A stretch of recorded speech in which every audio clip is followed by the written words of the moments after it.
유순한 대답은 분노를 쉬게 하여도 과격한 말은 노를 격동하느니라.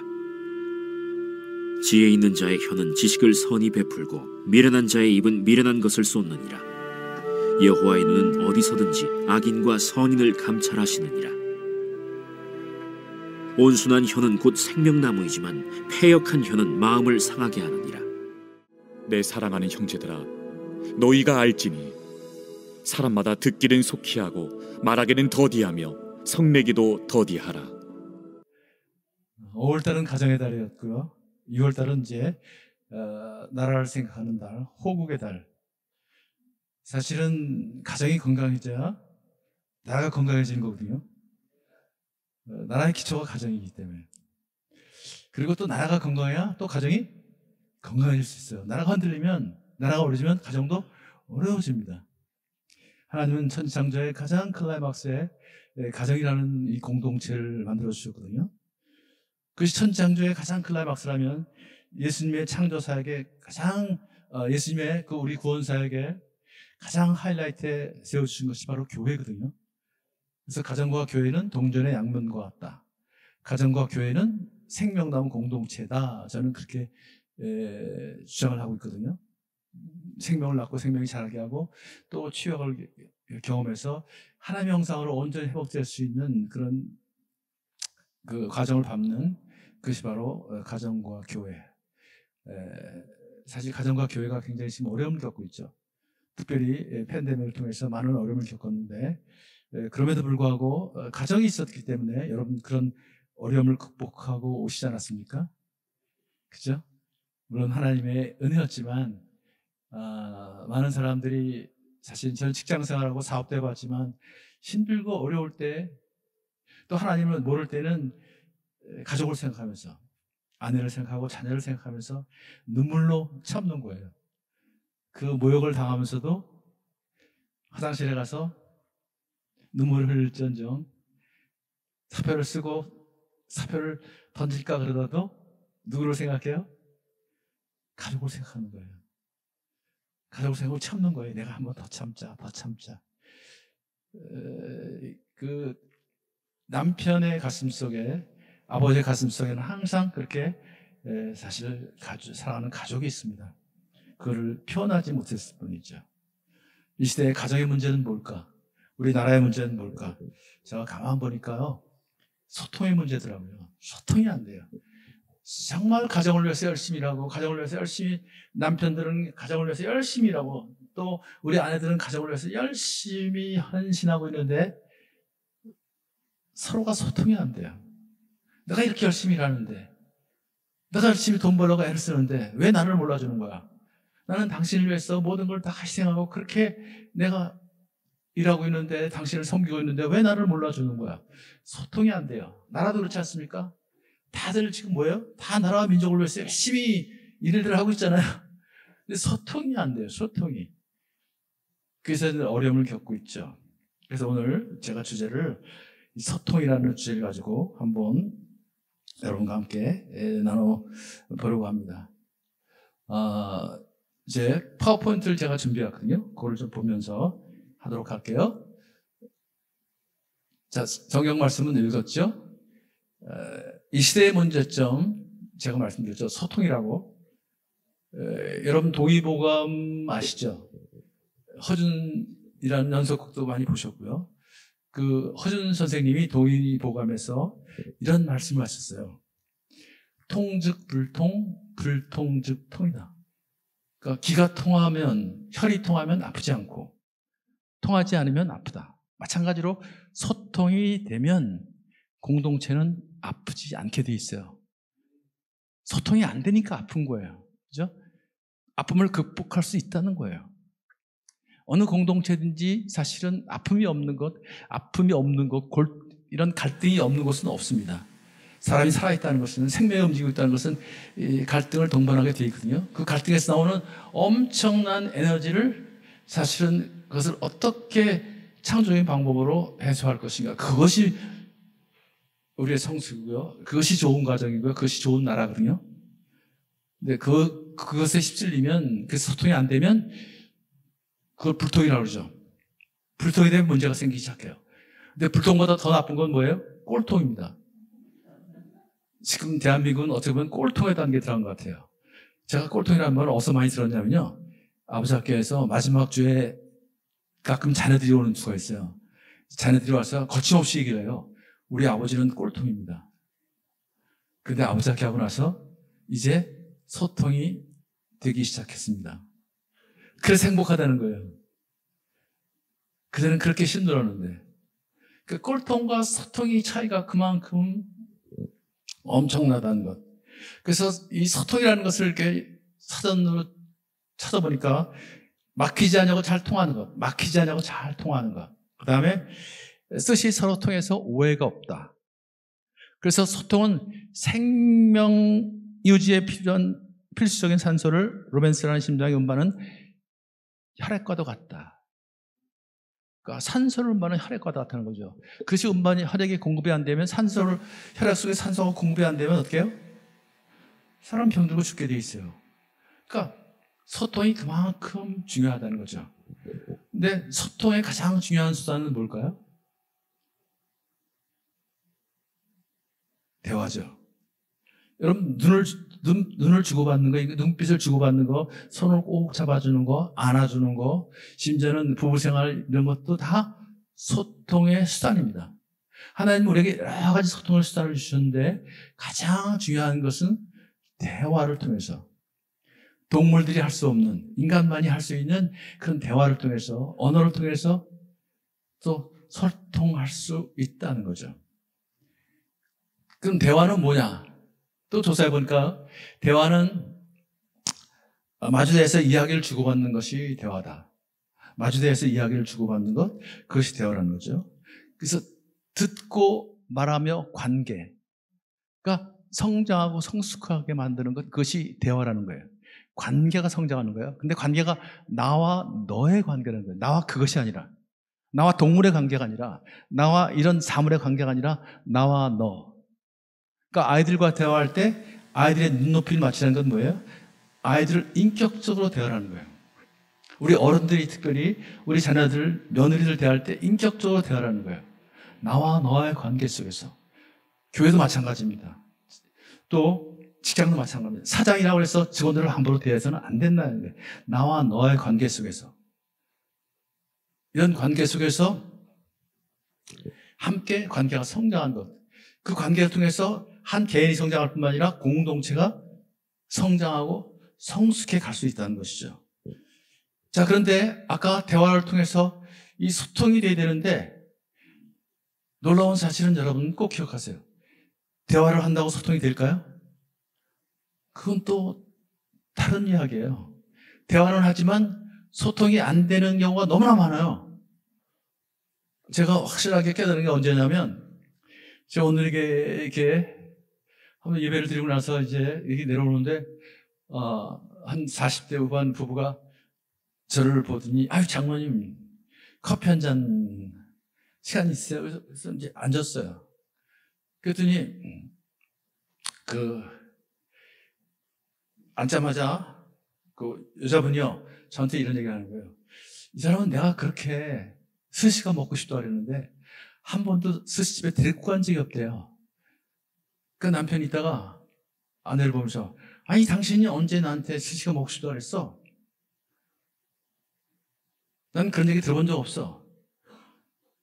그래서 제가 무슨 말인지 좀 자초정을 얘기해 보세요 그랬더니요, 남편이 그러는 거예요. 저를 보더니, 아니 이 사람이 언젠가 집에 들어오더니 자기한테 그러더래요. 여보, 우리 동네 그 사거리 있지? 그거 너 보니까 스시집이 생겼던데? 그러더래요. 그래서 자기가 그랬대요. 요즘 장사도 어려운데 용케 시작했구나 그랬대요. 지금 대화하고 있어요? 안 하고 있어요? 대화하고 있잖아요. 그죠? 근데 어느 날 또 들어오더니요, 여보, 내가 오다 보니까 그 스시집 주차장에 차가 제법 많던데? 그래요. 그래서 장사가 제대로 되는 모양이구나. 야, 잘 됐다 그랬대요. 지금 열심히 나름대로 대화하고 있잖아요, 지금. 그랬더니 또 어느 날 오더니요, 여보, 우리 동네 누구누구네 집 있지? 그 집에서 거기 가봤는데 스시가 참 맛있다고 그러던데. 그래요. 그래서 자기가 또 그랬대요. 주방장을 잘 썼나 보다. 스시집은 주방장이 중요한데 주방장을 잘 썼나 보다. 다행이다 그랬대요. 지금 열심히 나름대로 대화하고 있었잖아요. 근데 그 남편분은 뭐라 그래요? 언제 당신이 나한테 스시가 먹고 싶다 그랬냐? 스시집 가자고 그랬냐? 스시집 생겼다 그랬지? 주차장에 차가 많다고 그랬지? 맛있다 그랬지? 지금 대화를 했는데 소통이 돼야 안 돼요? 안 되고 있다는 거예요. 이게 참, 이 부부 사이에 또 우리 살면서 이렇게 대화를 하는데 소통이 안 되는 건 너무나 많아요. 그래서 저희 부부도 그랬고요. 그렇게 열렬히 연애해서 결혼했는데 결혼하고 보니까 소통이 안 되는 거예요. 연애할 때는 정말 소통이 잘 됐어요.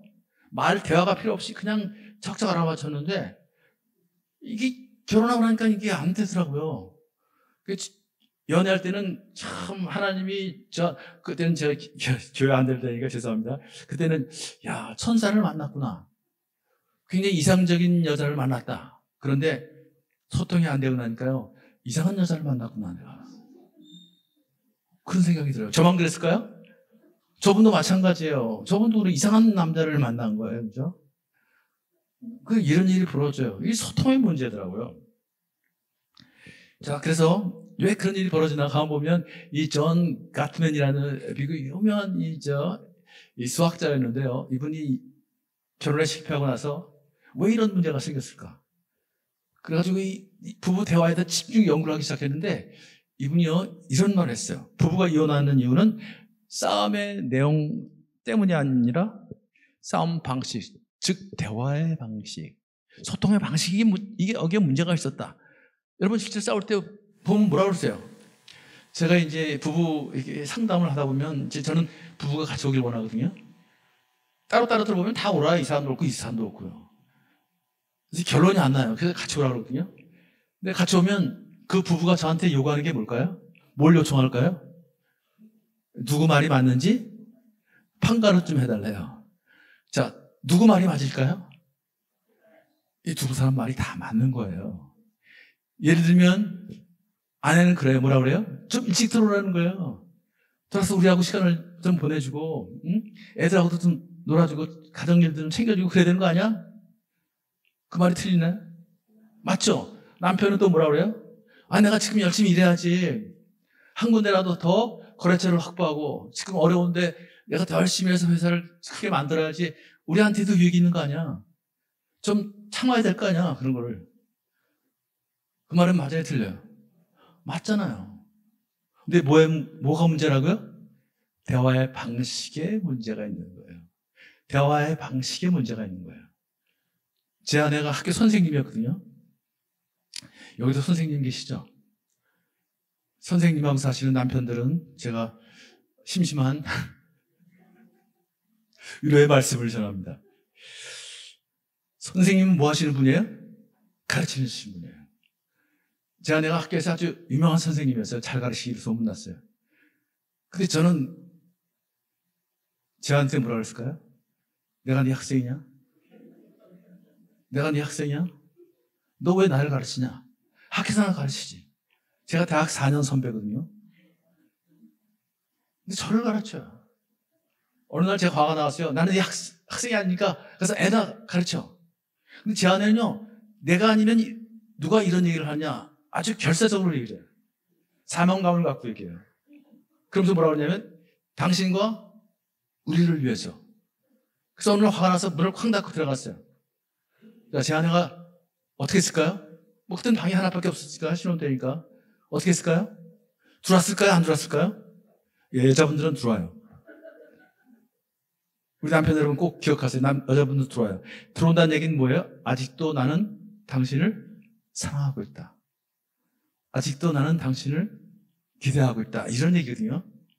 근데 들어오면 남편들이 기분이 나쁘거든요. 이 사회적 거리를 좀 뒀으면 좋겠는데 갑자기 여자들은 사회적 거리가 문제가 아니라 뭐가 문제예요? 정서적 거리가 좀 중요한 거예요. 아내는 문을 열고 들어와요. 들어와서 저한테 뭐라 그랬을까요? 눈을 동그랗게 뜨고요. 내 말이 틀렸네요. 내 말이 틀렸네요. 틀리고 있으면 돼버려요. 근데 우리 남편 여러분 아내가 하는 말 틀린 말 있어요? 없어요? 없죠? 아주 현명하신 분이에요. 찾지도 마세요. 이분들은 아주 정확해요. 왜 정확할까요? 성경에 의하면 선악을 알게 하는 나무의 열매를 누가 먼저 먹었어요? 여자분들이 먼저 먹었잖아요. 제가 보니까 이분들이 많이 먹었어요. 아주 선악을 잘 구분하세요. 아주 판단이 빨라요. 근데 실제로 뇌 구조가요, 여자의 뇌는 팬케이크처럼 둥글게 생겨서 좌뇌 우뇌가 잘 연결되어 있대요. 그러니까 센스가 아주 빨라요. 상황 판단이 빨라요. 남자들의 뇌는 좌뇌 우뇌가 여자보다 잘 연결이 안 돼 있어요. 이게요. 그래가지고 남자들의 뇌는 와플처럼 생겼다고 그래요. 그래서 남자들은 그 대신에 집중력이 뛰어나요. 한 일에 몰두하면 딴 거 생각을 못 해요. 그러니까 제가 안 하는 말이 맞아요. 그래서 제가 뭐라 그랬을까요? 그래, 네 말 다 맞아. 그런데 네 말을 들으면 기분이 나빠. 속으로는, 야, 니는 눈을 동그랗게 뜨고 누굴 쳐다보냐? 내가 네 학생이냐? 그런 마음이 드는 거예요, 이게요. 들겠어요, 안 들겠어요? 들잖아요. 그러니까 반응이 엉뚱하게 나가는 거예요. 이게 대화의 방식에 문제가 있다고요. 그래서 이 대화의 방식, 이 관계 방식에 문제가 있어서 제가 이거를 한번 생각해보니까 그 모든 삶의 가장 중요한 것은 관계거든요. 하나님의 형상을 닮았다는 것은 관계 속에 사는 존재. 섬처럼 혼자 살 수 없는 존재. 여러분 다 관계 속에 살잖아요. 가정도 관계 공동체고 교회도 관계 공동체고요. 그러니까 관계 훈련을 하는 것이 가정과 교회거든요. 이게요. 교회는 뭐예요? 하나님과의 관계 속에서 어떻게 인간관계를 펼쳐나갈 것인가. 그런 거 아닌가요? 가정은 뭐예요? 어머니, 아버지, 부모님을 중심으로 해서 어떻게 할아버지, 할머니를 공경하고 관계를 해나갈 것인지, 어떻게 인성을 개발하고 사회성을 높여갈 것인지. 그러니까 인성과 사회성이 또 나중에 영성으로 승화가 되는 거거든요. 그러니까 이런 것이 가정이고 이런 것이 교회거든요. 그러니까 관계. 그러니까 관계가 중요한데 관계는 감정의 영향을 받는다는 거예요. 인간은 감정의 존재거든요. 감정의 영향을 받아요. 감정이 빠를까요? 생각이 빠를까요? 감정이 빨라요. 예를 들면 어두운 길 가는데 컴컴한데 뭐가 시커먼 물체가 넣어서 꿈틀거리는 거 없어요. 그럼 여러분 생각을 먼저 하세요? 감정 들어가요? 감정이 먼저 오대요. 두렵다. 딱 멈추는 거 아니에요? 그 다음에 생각이 어떻게 해요? 저게 뭘까? 저게 뭘까? 그래서 주위에 뭐 없나 해가지고 나무대기 같은 걸 가져가서 툭툭 쳐보잖아요. 감정이 빠르다는 거. 감정에 따라서 요 관계가 좌우될 수 있다는 거예요. 자, 그런데 감정은 왜 일어나요? 그런 접근이 있으니까. 그 접근에 따라서 감정이 일어난다는 거예요. 그러면 감정에 따라서 반응을 하는 거예요. 이것이 관계입니다. 요 관계 방식을 잘 좀 이해하세요. 그러니까 여러분, 누구하고 관계가 겠다는 얘기는 접근을 잘못하거나 반응을 잘못하거나 둘 중에 하나죠. 여러분이 접근을 안 하면 상대방이 반응할 수가 없어요. 또 상대방이 여러분한테 접근하는데 여러분이 반응을 보이지 않으면 또 관계는 이루어지지 않아요. 그러니까 접근과 반응, 이 훈련하는 거예요. 그래서 예수님이 마태복음 7장 12절에서 황금률이라고 하는데, 황금률, 무엇이든지 남에게 대접받고자 하는 대로 남을 대접하라, 그런 말씀하셨거든요.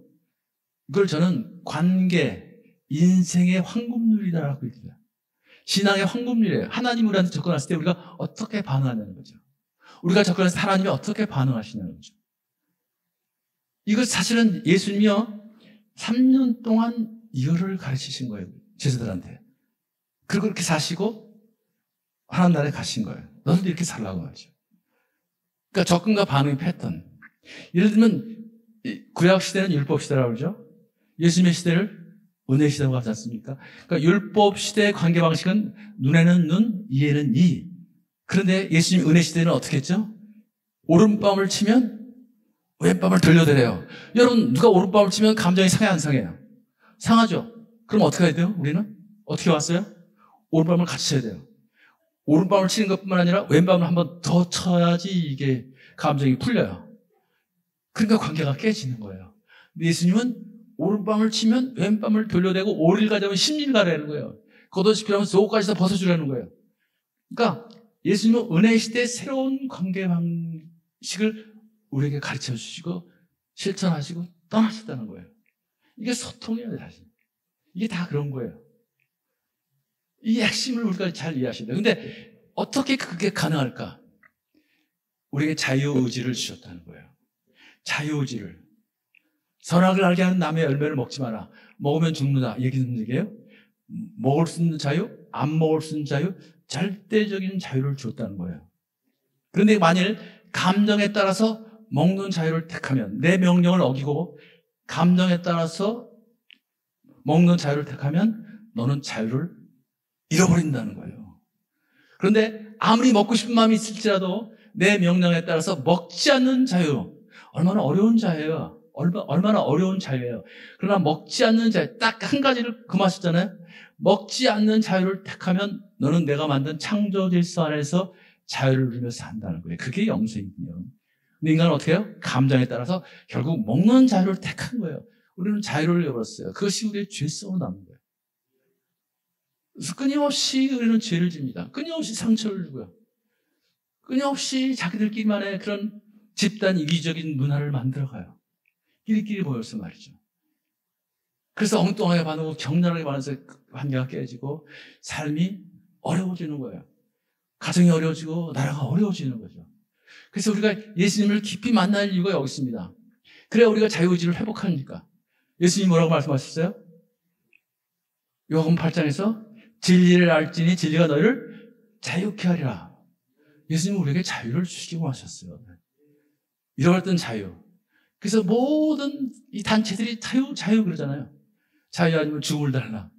그런데 세상이 얘기하는 자유와 예수님이 말씀하시는 자유는 근본적으로 다른 거죠. 예수님은 우리의 이 자유를 위해서 자신의 자유를 포기하셨던 분, 그러면서 자유하셨던 분. 참, 우리가 예수님을 깊이 묵상하는 이유가 바로 여기 있다는 거죠. 그래서 이걸 부부관계도 한번 해보면 불화와 갈등이 심해지면요. 여러분 연애할 때는 적응과 반응이 아주 자유자재롭거든요. 그래서 여러분 행복한 거예요. 누가 말려도 통하지가 않는 거예요, 이게요. 저 관계를 깰 수가 없어요. 워낙 접근과 반응을 기가 막히게 하니까. 뭐 시간만 많으면 제가 여러분들 재밌는 얘기 많이 예화를 들을 수 있지만 이제 그럴 시간은 없고요. 접근과 반응을 아주 기가 막히게 했어요, 여러분 연애할 때. 그게 누구도 말리지는 못해요. 딱 하나만 예를 들면 어떤 아버지 학교에서 제가 나오신 분인데 제가 아내하고 관계가 깨어진 이유를 알았대요. 그래서 자초정을 얘기해버리니까요. 그분이 진주에서 근무를 할 때, 연애할 때, 갑자기 한밤중에 전화가 온 거예요. 그랬더니 그 여자친구가, 오빠, 나 아파. 그러더래요. 그래서 많이 아프냐? 어떡하지? 그랬더니 많이 아프다고요. 사람이 없어. 그때 아무도 없대요. 그래서, 알았어. 내가 갈 테니까 조금만 참고 기다릴 수 있어. 기다려보겠다고 그러더래요. 정급하면 응급차를 불러. 내가 그리고 갈 테니까. 그리고 말이지 시계를 보니까 새벽 2시인데, 옷을 주섬주섬 입고요. 진주에서 서울까지 올라온 거예요. 2시간 반 만에. 이게 가능한 얘기예요? 진주에서 2시간 만에 서울 올 수 있나요? 이분이 거짓말 했을까요? 저는 그 말대로 2시간 반에 왔다고 믿어요. 왜 가능했을까요? 연애할 때. 사랑하니까. 연애할 때니까. 사랑에 빠졌으니까 지금. 결혼하면 가요, 안 가요? 못 가요. 할 일이 많아요, 지금요. 미팅도 있고 뭐 여러 가지 생각해야 돼요. 그리고 2시간 반 만에 죽었다 깨도 못 가요. 한 5시간쯤 걸려요. 이렇게 달라지는 거예요. 근데 사랑에 빠지면 호르몬이 분비되는 사실이 밝혀져요. 호르몬, 사랑의 호르몬. 페닐에틸람이라는 히로뽕의 10배가 되는 강력한 마약 성분이 있대요. 천연 마약 성분이. 그러니까 사실 분별력이 상승을 가는 거예요, 이게요. 그게 사랑의 힘이라고 그러거든요.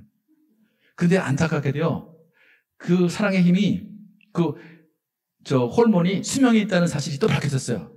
길어야 3년이래요. 3년이 지나면 되게 끝난다는 거예요. 참 하나님은 우리를 신묘막지하게 지으셨어요. 평생 가면 얼마나 좋겠어요. 그러면 그거에 취해서 그냥 살 수 있는 건데. 그런데 하나님은 그런 사랑을 원하지 않으셨어요. 하나님은 성령 충만한 사랑을 원하셨고요. 의지로 완성해가라는 거예요. 의지로 완성해가라는 거예요. 사랑은 의지로. 의지를 우리에게 주신 거예요, 자유의지를. 우리가 말씀의 뿌리를 내릴 이유가 여기 있어요. 항상 우리가 말씀에, 하나님이 이런 거는 하지 말라 했구나. 하고 싶은데. 술 취하지 말라고 그랬구나. 마시고 싶잖아요.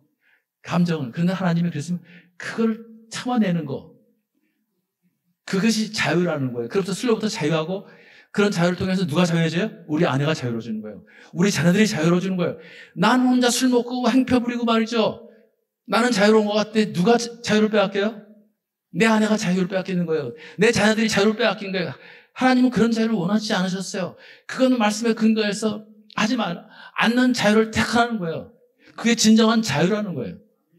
근데 우리는 자꾸만 내가 하고 싶은 대로 하는 걸 자유라고 생각하고 있어요. 세상은 지금 그렇게 돌아가고 있어요. 감동대로 살라, 감정대로 살라. 그래서 창조 질서가 무너지고 있다는 것이죠. 그래서 이분이요, 2시간 반 만에 딱 나타났어요. 자, 딱 2시간 반 만에 이 반응을 보인 거 아니에요? 그 자매가 얼마나 감격했을까요? 뭐 대화가 필요해요? 눈물이 흘렀을 거예요. 그러면서 어떤 마음이 생겨요? 바로 이 남자구나. 이상적인 남자. 그래서 결혼하는 거예요, 여러분. 이게 결혼이에요. 누구도 못 껴요, 거기요. 근데 결혼해가지고요, 결혼하면, 여기도 이제 청년들 있는데, 제가 주례할 때 하는 얘기가 있어요. 레드카펫을 하면 아름다운 꽃이 막 펴있잖아요. 예. 사실은 선남, 선녀가 만나서 결혼한다 그러는데, 선남, 선녀가 아니라 죄인과 죄인이 만나면서 결혼하는 거거든요. 죄성이 가득한 인간이 말이죠. 그래가지고, 카페트를 내려갈 때, 결혼식이 끝나면서 갈 때는, 카페트 밑에 뭐가 있어요? 뭐가 놓여있어요? 지뢰가 놓여있어요, 지뢰가. 일상의 지뢰밭을 우리는 걷게 돼 있어요. 그 지뢰밭이 뭘까요? 양말이라는 지뢰가 거기 있어요. 양말을 거기다 번져요. 왜 뒤집어 번져요? 세탁통에 넣었다가 막 늘어놓네요. 또 화장실 가면 뭐가 있어요? 치약이 놓여있어요. 왜 가운데 짜냐? 밑에 짜야지. 이런 사소한 지뢰들이 펑펑펑 터지는 거예요. 연애할 때는 전혀 문제가 안 됐던 건데 그게 갑자기 퉁퉁 터져요. 그러면서 뭐를 상하게 만들어요? 감정을 상하게 만드는 거예요. 감정을 상하면 반응이 제대로 돼요? 안 돼요? 안 되기 시작하는 거 이게요. 잠깐만 이게 문제가 생기는 거예요. 그래서 소통이 안 되는 거예요. 이제 소통이 에이, 내가 입 다물어 버리자. 내가 참자. 가정의 평화를 참자. 그럼 말을 안 하는 거예요. 이래서 문제가 생기는 거예요. 잠깐만요. 여러분, 저거를 잘못 따르면, 양말 하나를 잘못 따르면요, 그것이 핵전쟁으로 변하는 거예요. 뭐 대단한 주작 싸우셨어요? 북한 핵 문제를 어떻게 해결할 것이라고 싸워보셨어요? 부부가? 참, 이게, 그래서 이 부부 간에, 가족 간에 이 소통을 잘못 다루면 엄청난 그런 재앙이 오는데 말이죠. 놀라운 사실은 이 소통을 공부한 사람들, 박사학위를 받은 사람들끼리 모여서도 부부가 돼가지고요, 머리가 터지게 싸워가지고 이혼하는 사람들 많아요. 아무리 소통을 공부를 해도 가족 간의 소통은 이렇게 쉽지 않다는 거죠. 저 감정의 문제가 있어요. 그래서 불화 갈등이 심해지면요, 감정이 점점 상해요. 아까 그 자매도 그 부부도 그랬대요. 이제 감정이 상했는데 어느 날 아내가 밥을 먹는데 아이고 자기가 나 배 아프다 그러더래요. 그래서 뭐라고 그랬을까요? 불쑥 말이 튀어나오는데 야, 배 아프면 화장실 가봐 그랬대요. 얼마나 기가 막혀요. 남편이 말이 그 소리 하니까. 그래가지고 숟가락을 딱 놓고 말이죠, 벌떡 일어나가지고 발로 방문을 탁 차고 나갔는데 그 뒤에다 대고 자기가 또 그랬대요. 네 처음부터 많이 먹을 때 다 알아봤어 내가. 이게 이상적인 여자에서 이상한 남자를 이상한 남자를 변하는 순간이에요. 순식간이에요. 제 아내는 천사였어요. 근데 어느 날 보니까 투사로 변하더라고요. 이래서 자꾸만 저기 방식이 깨지는 거예요, 저게요. 여러분, 남편하고 감정이 좋을 때 남편이 밥을 맛있게 먹고 있으면 기분이 좋아요, 나빠요? 좋죠. 더 먹어 그러죠. 근데 감정이 상했는데 남편이 밥을 맛있게 먹고 있어요. 그럼 기분이 좋으세요? 저게 시충인가, 저거? 저게 터진 집으로 지금 밥이 넘어가나, 저거? 꼴도 보기 싫은 거예요. 꼴도 보기 싫어요. 그런데 그것도 모르고 남편이요, 또 이상한 장면 보고 성생활하자고 덤비면 여러분 반응하시겠어요? 어떻게 반응하시겠어요? 확 밀어버려요. 감정이 생겼으니까. 근데 남편은 또 어떤 생각이 들어요? 이게 나를 무시해? 나를 거부해? 그래서 또 감정이 상해. 그래가지고 막 또 저 소통의 방식이 다 무너져요. 관계 방식이 다 깨져버려요. 그러다 보면 관계가 깨지고요, 접근과 반응이 사라져요. 벌거벗으나 부끄러워하지 아니하더라. 그것이 접근과 반응이 아주 자유자재로 뭐 코맹맹이 소리 나고 자기야 여보 나 힘들어 나 좀 만져줘 별소리 다 할 수 있거든요. 심지어는 나 좀 업어줘 나 좀 안아줘 별소리 다 할 수 있거든요. 애들이 그렇게 하잖아요. 근데 연애할 때는 다 했던 거 저런 것들이 다 사라지는 거예요. 그래서 문제가 심각해진다는 거. 근데 더 심각한 문제는 저게 이제 학습되어진다는 거. 한번 영상을 한번 보십시오. 네, 접근과 반응의 패턴은 저렇게 학습되어진다. 제가 아버지께서 듣는 많은 말 중에서 가장 가슴 아픈 말이 뭐냐면 저는 아버지처럼 살기 싫었습니다. 그런데 아버지와 똑같은 인생을 살고 있습니다. 왜요? 접근과 반응의 패턴이 똑같은 거예요. 아버지가 물건을 집어던진 사람은 또 집어던져요. 폭력을 쓴 사람은 또 폭력을 휘둘러요. 술로 해결하는 사람은 그 술로 해요. 아버지가 늘 비판적이고 그렇게 비난하는 사람은 자기도 모르게 그렇게 가요. 저걸 바꿔야 돼요. 저 관계 방식을 바꿔야. 그래야 인생이 달라지는 거예요. 그래야 우리는 은혜 시대에 살 수 있는 거예요. 접근과 반응을 그대로 그냥 하면서 계속 결과가 달라질 것, 미래가 달라질 걸 꿈꾸는 사람은 아인슈타인이라는 학자가 그런 얘기를 했어요. 정신병자다. 정신병자예요. 저걸 안 바꾸면서 말이죠. 우리가 크리스찬이 됐다는 건 저걸 바꿔야 한다는 거예요. 저걸 바꿔야 한다는 거예요. 자, 의사소통의 몇 가지 원칙인데 그걸 짧게 그런 말씀드리고 마칠게요. 듣고 말하고 성장, 듣는 거. 그러니까 듣는 기술이 굉장히 중요하죠. 무시하고 듣는 체하고 이거 듣는 체하는 건 우리 남자들이 조금 좀 조심해야 될 것 같아요. 우리 아내분들도 예를 들어서 손흥민이가 축구를 하고 있다. 또 지금 야구하고 있죠. 그러면 아내들이 할 얘기가 있으면 여보 할 얘기 있다 그래요. 그럼 남편들이 축구 보다가 뭐라 그럴까요? 다 얘기해봐. 다 듣고 있으니까. 그러게요. 자, 그걸 들어요 못 들어요? 그걸 들으면 남자가 아니에요. 남자는 한 번에 한 가지밖에 못해요. 그냥 집중하면 거기 끝나는 거예요. 그러니까 아내 여러분 그렇게 남편이 뭔가 집중했을 때는 말 걸지 마세요.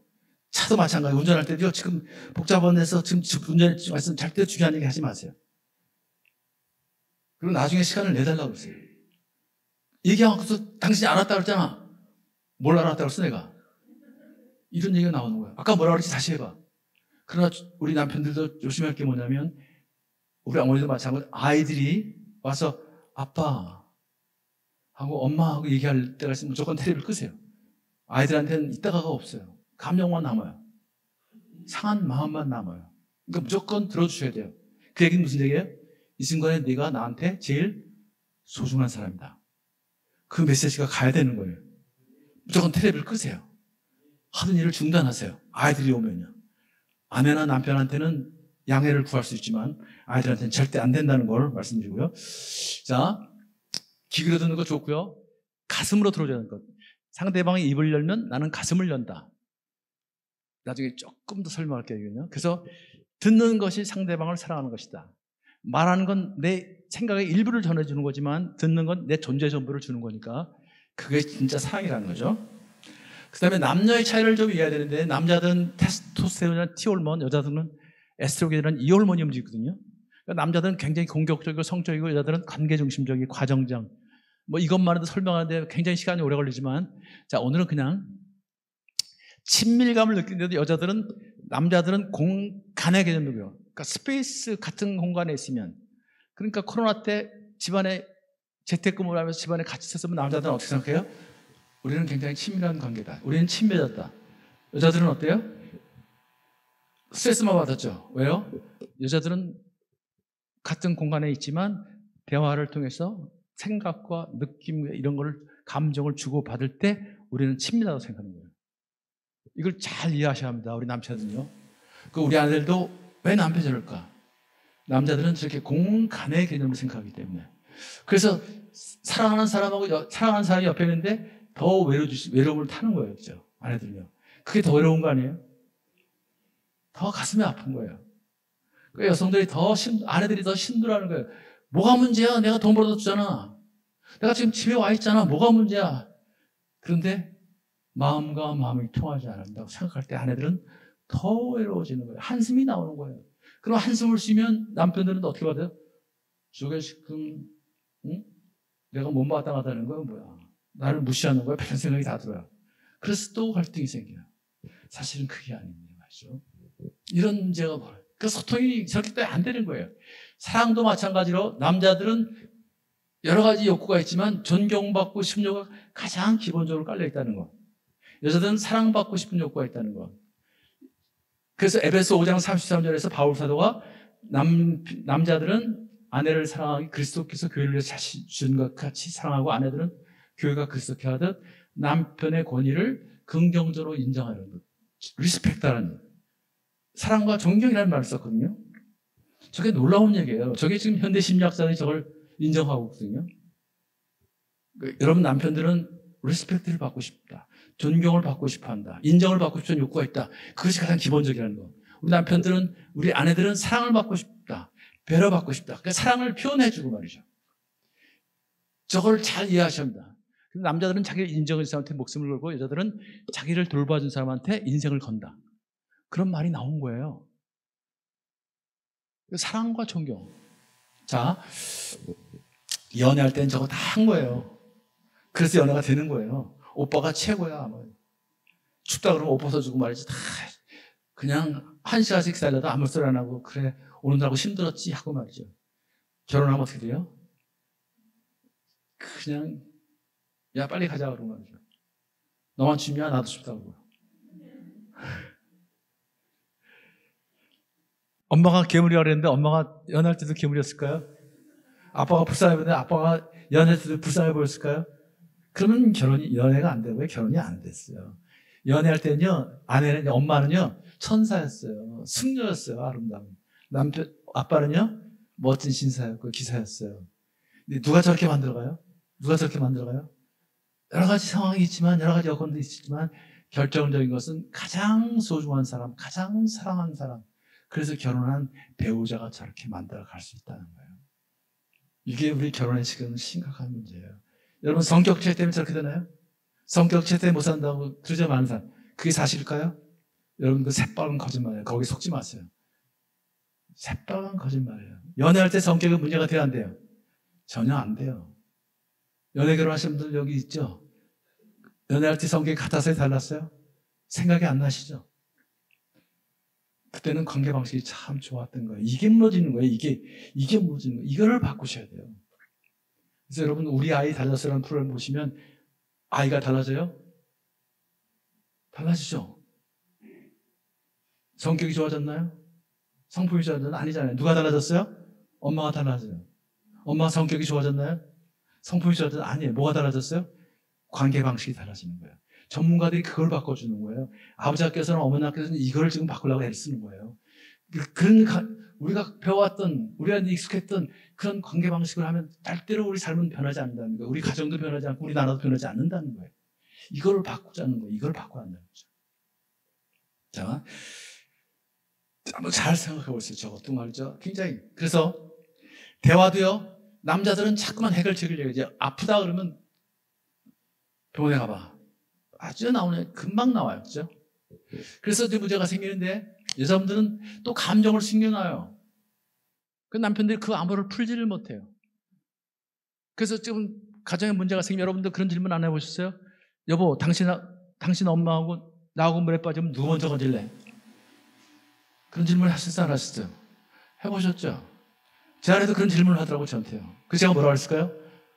조금 생각하다가 아주 단칼에 이렇게 얘기했어요. 야, 골치 아프다. 다 같이 죽고 말자. 저는 아주 명답을 내겠다고 그러는데 제 아내는 지금도 그때 자기는 죽었대요. 남자는 자꾸만 사실을 분석해요. 왜 둘이 빠졌을까? 어떻게 이런 황당한 사건이 일어나?